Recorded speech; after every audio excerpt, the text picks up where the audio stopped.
কত বড় ডিম হয়েছে। আকাশ ডিম দিয়ে মনের আনন্দে খাচ্ছে। হ্যাঁ,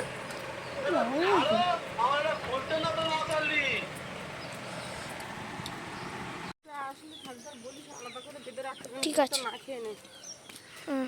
নমস্কার বন্ধুরা, আশা করি আপনারা সকলেই ভালো আছেন, সুস্থ আছেন। সুন্দরবন কৌশলা হাইশালে আর একটা নতুন পর্বে আপনাদেরকে অনেক স্বাগত জানাই।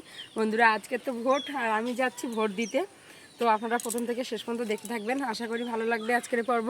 ভোট দিয়ে এসে রান্না বান্না করব। আগে যাব ভোটটা দিয়ে আসবো, সকালটানে একটু ভিড়টা হয়তো কম হবে। যাই এখন ভোটটা দিয়ে আসি। আকাশের বাবা আগে চলে গেছে আর আমি সাইকেল নিয়ে যাব। আকাশ বাড়িতে থাকবে, বাড়ির দিকে একটু খেয়াল করতে লাগবে। আর আমি এসে রান্নাবান্না করব। রান্নাবান্না পুরো সম্পূর্ণ পর্বটা আপনারা প্রথম থেকে শেষ পর্যন্ত দেখতে থাকবেন। তো চলুন এখন যাই।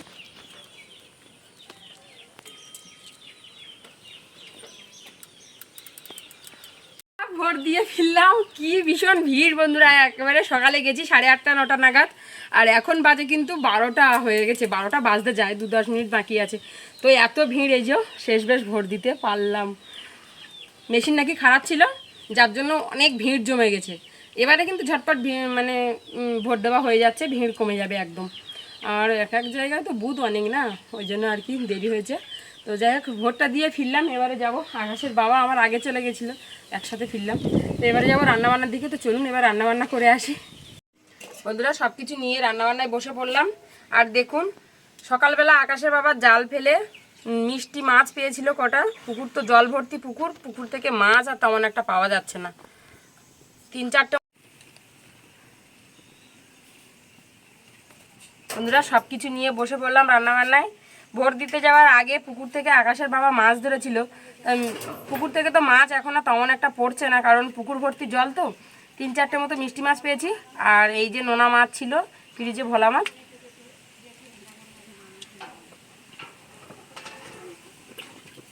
2 রকমের মাছ নিয়ে নিয়েছি। 2 রকমের মাছ দিয়ে আজকের ঝিঙে আলু তরকারি হবে। তো মাছে লবণ হলুদ মাখিয়ে নিচ্ছি।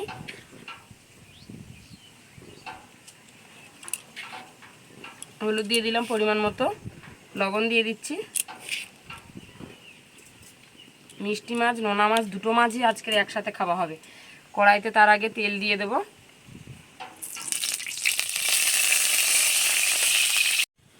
মাছে লবণ হলুদ মাখিয়ে নিচ্ছি। ভিড় দিতে গিয়ে যা ভাসান ফেসে গেলাম বন্ধুরা। বাপরে কি ভিড়! ভিড়টা হতো না, মেশিনটা খারাপ হয়ে গেছিলো, গিয়ে আর ভিড়টা হয়ে গেছে। সাদা তেলটা একটু নেড়ে চেড়ে নিচ্ছি।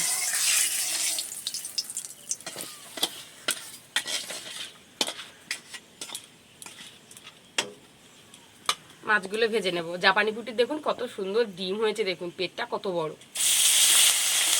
এখন পুকুরের মাছগুলো না খেতে বেশ ভালো লাগে, কেন বলুন তো? সব মাছে তো ডিম হয়েছে, কিন্তু পুকুরের মাছ পড়ছেও না। একটু তেলটা আজকে বেশি পড়ে গেল মাছ ভাজায়। মাছটা বেশ সুন্দর করে মুচমুচে করে ভাজাও যাবে।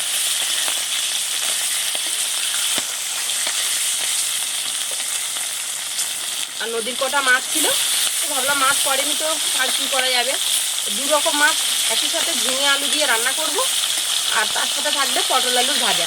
আজকের রেসিপি এই। প্রথমে তো আপনাদেরকে আর রেসিপি কী করব বলা হয়নি। ভোট দিতে যাবো বললে খুব উদ্যোগ নিয়ে বেরিয়ে গেলাম, গিয়ে তো লেট হয়ে গেল। এসে এবার রান্নাবান্নায় বসে পড়লাম। আজকের রেসিপিটা তাহলে থাকছে ঝিঙে আলু মাছ, 2 রকম মাছ দিয়ে, আর তার সাথে থাকছে পটল আলু ভাজা। আর দুপুরে এই দিয়েই খাওয়া দাওয়া হবে। তো মাছগুলো সব আমি একেবারেই দিয়ে দিচ্ছি। মাছগুলো ভাজতে বসিয়ে দিয়ে দিলাম। এবারে সবজিগুলো কেটে নেব। বাইরে যা ভীষণ হাওয়া হচ্ছে, গ্যাসে রান্না করলে বন্ধুরা এইভাবে বাইরে রান্না করা যায় না। ভীষণ হাওয়া লাগছে, গ্যাসটা জ্বলছে না খুব ভালো একটা। সব দিকে ঘিরে দিয়েছি, তবু জ্বলছে না। কাঠের জাল হলে দেখতে পেতেন ধুম ধুম করে উনুন কিন্তু জ্বলতো। কাঠ নেই বলে আমার রান্না বান্নার খুব সমস্যা হয়ে গেছে।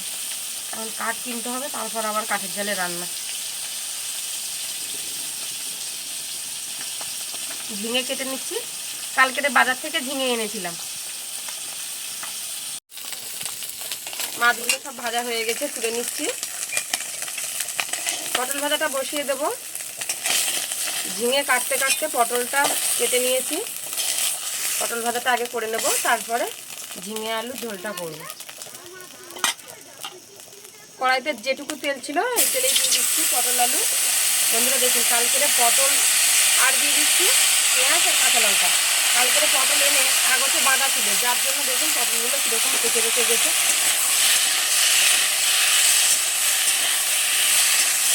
নেড়ে চেড়ে দিয়েছি, হলুদ দিয়ে দিচ্ছি আর লবণ দিয়ে দেবো স্বাদ মতো। এভাবে কিন্তু পটলটা ভাজলে বেশ ভালো লাগে। আগে পেঁয়াজটা ভাজলাম না, পটলের ওপরে পেঁয়াজ আর কাঁচা লঙ্কা দিয়ে আর নেড়ে চেড়ে হলুদ লবণ দিয়ে দিয়েছি, আপনারা তো দেখলেনই। এবারে দিয়ে দিচ্ছি অল্প একটুখানি জল দিয়ে ঢেকে রাখছি। এভাবে পটল ভাজা করলে দারুণ লাগে বন্ধুরা খেতে। এভাবেই পটলটা ভাজা করবেন, দেখবেন সুন্দর লাগে। আর আমি পটলটা কিন্তু একটা একটা পটল 4 টুকরো করে নিয়েছি। ঢাকাটা খুলে দিচ্ছি।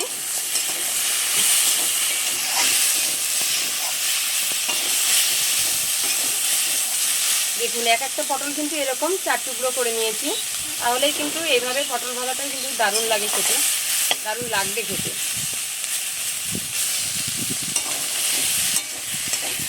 এভাবে একটু নেড়ে চেড়ে ভালোভাবে ভেজে নিচ্ছি।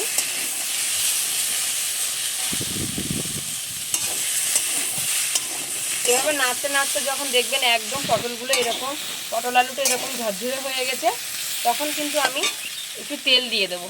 তাহলে কিন্তু পটল ভাজাটা চপচপে থাকবে, দারুণ লাগবে খেতে।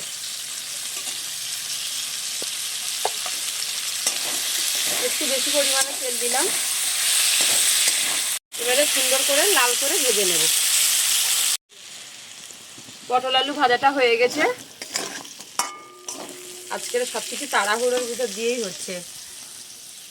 আর ঝিঙেটা দেখুন এভাবে ছাড়িয়ে আর ধুয়ে নিয়েছি। ছাড়িয়ে ধুয়ে নিলে রান্নার সময় জলটা বেরোবে না, রান্নাটা বেশ ভালো হবে।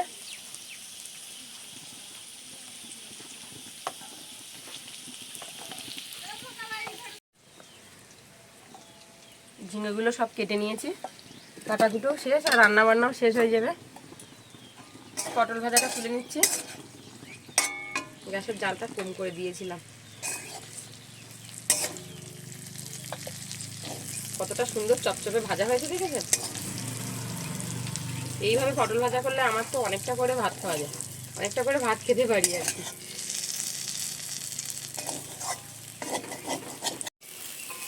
এটা পটলটা দেখুন কতটা সুন্দর চপচপে করে ভেজেছি।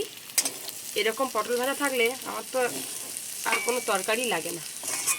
ভীষণ পছন্দ করি এরকমভাবে পটল ভাজা করে, পান্তা দিয়েও দারুণ লাগে। পটল ভাজাটা সব তুলে নিলাম, দিয়ে দিচ্ছি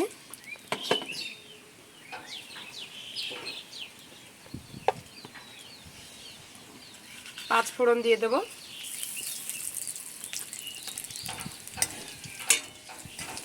কাঁচা ঝাল দেবো বলে আর কিন্তু শুকনো ঝাল দিলাম না তেলে, আপনারা চাইলে এখানে শুকনো ঝাল দিতে পারেন। পাঁচ ফোড়নটা দিয়ে একটু নেড়ে চেড়ে নিচ্ছে। পেঁয়াজ দিয়ে দিচ্ছি, কাঁচা লঙ্কা দিয়ে দিলাম। পেঁয়াজ কাঁচা লঙ্কাটা দিয়ে এভাবে নেড়ে চেড়ে নিচ্ছি। পেঁয়াজ লঙ্কাটা সুন্দর করে ভেজে নিয়েছি। ঝিঙে আলুটা দিয়ে দিচ্ছি, এভাবে নেড়ে চেড়ে নেব। বেশ সুন্দর করে নেড়ে চেড়ে নিয়েছি। এখানে পরিমাণ মতো হলুদ দিয়ে দেবো। লবণটা কিন্তু এখন দেবো না, লবণ দিলে জল বেরিয়ে আসবে। হলুদ দিয়ে দিচ্ছি, দিয়ে ঢাকা দিয়ে রেখে দেবো। ঢাকাটা খুলে নিয়েছি, এবার নেড়ে চেড়ে কষে নেব।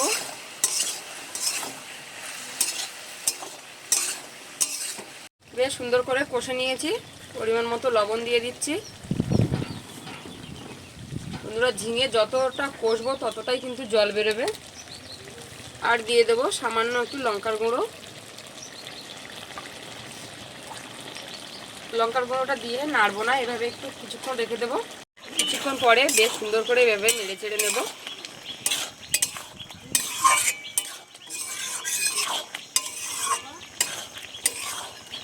বেশ সুন্দর করে কষে নিয়ে জল দিয়ে দিলাম। একদম অল্প পরিমাণে জল দিলাম, কারণ ঝিঙে থেকে যা জল বেরিয়েছিল ঝিঙেটা একদমই পুরোপুরি সেদ্ধ হয়ে গেছে। ঝিঙে আলু, ঝিঙে তো সেদ্ধ করতে লাগে না, যা জল বেরোয় ঝিঙে। ঢাকা দিয়ে ফুটিয়ে নেব। এবার ঢাকাটা খুলবো। দেখুন ঝিঙে যত ফুটানো হবে ততই কিন্তু ঝিঙে থেকে জল বেরোবে। আরও যেন মনে হচ্ছে জলটা বেশি হয়ে গেছে। মাছ দিয়ে দিচ্ছি। মাছটা ফুটালেই কিন্তু ঝিঙের জলটা এবারে কমে আসবে, একদম মাখো মাখো ঝিঙেটা রান্না হবে, দারুণ লাগবে খেতে। আজকে 2 রকম মাছ দিয়ে ঝিঙের তরকারি রান্না। মাছ দিয়ে বেশ সুন্দর করে ফুটিয়ে নিয়েছি। দেখুন এখন কিন্তু ঝোলটা একদম মাখো মাখো হয়ে গেছে। জিরে মরিচের গুঁড়ো দিয়ে ফুটিয়ে নামিয়ে নেব। জিরে মরিচের গুঁড়ো দিয়ে দিচ্ছি।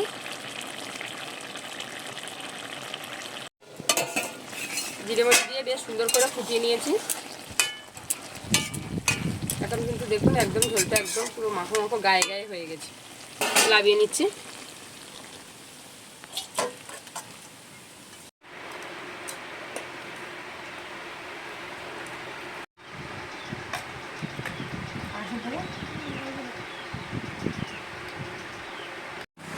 আমরা ভাজা নিয়ে খেতে বসে পড়লাম। আকাশ থেকে পুরো খাওয়া শুরু করে দিয়েছে।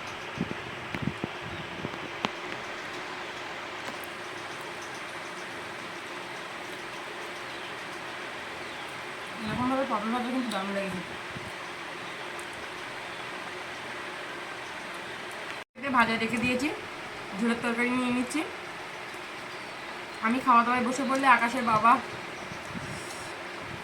খেতে বসতে পারবে।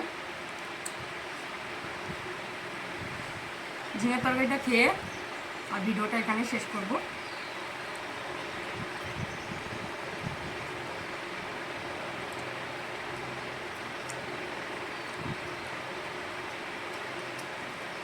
দু রকম মাছ দিয়ে ঝিঙের তরকারি দারুণ হয়েছে।